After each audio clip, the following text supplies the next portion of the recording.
భద్రాద్రి కొత్తగూడెం జిల్లా భద్రాచలం డివిజన్ కాంగ్రెస్లో మరోసారి విభేదాలు భగ్గుమంటున్నాయి. తాజా మాజీ ఎమ్మెల్యేల మధ్య మాటల యుద్ధం తారాస్థాయికి చేరింది.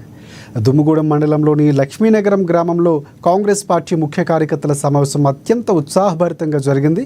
ఈ సమావేశానికి ముఖ్య అతిథులుగా తెలంగాణ రాష్ట్ర ఫారెస్ట్ కార్పొరేషన్ చైర్మన్, డీసీసీ అధ్యక్షులు శ్రీ పొదెం వీరయ్య హాజరై మాట్లాడారు. ఎమ్మెల్యే తెల్ల వెంకట్రావు అసలైన కాంగ్రెస్ వ్యక్తి కాదని, ఆయన ప్రవర్తనతో పార్టీకి మాత్రమే కాకుండా ప్రజల విశ్వాసానికి కూడా భంగం ఏర్పడుతుందని ఘాటుగా విమర్శించారు. ఈ నేపథ్యంలోనే ఇరువురి మధ్య ఉన్న వర్గ విభేదాలు బయటపడ్డాయి.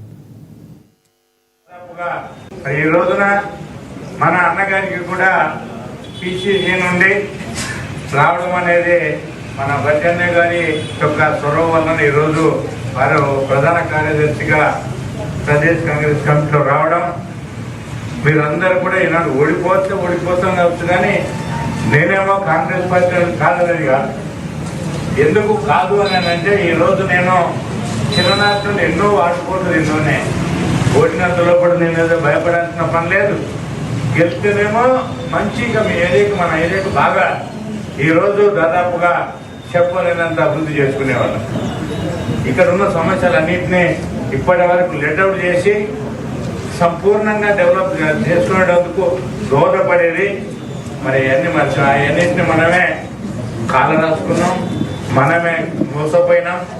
మనందరి ఇందులో ఉన్నటువంటి మనం కూడా తప్పులు చేస్తేనే ఈరోజు ఓడిపోయినాం తప్ప ఇంకోటి కాదనే విషయాన్ని ఈ సందర్భంగా మీ అందరికీ చెప్పాలి తప్పదు. ఇంకా మనం అనుభవిస్తలేమనేది కాదు, మీ అందరికీ తెలుసు. కాబట్టి ఏది ఉన్నా ఏది లేకపోయినా ఆయన రావడం అనేది మన వాళ్ళకి అన్యాయం జరిగింది అనేది నిజం. దీంట్లో ఎలాంటి పురపంచాలు లేవు.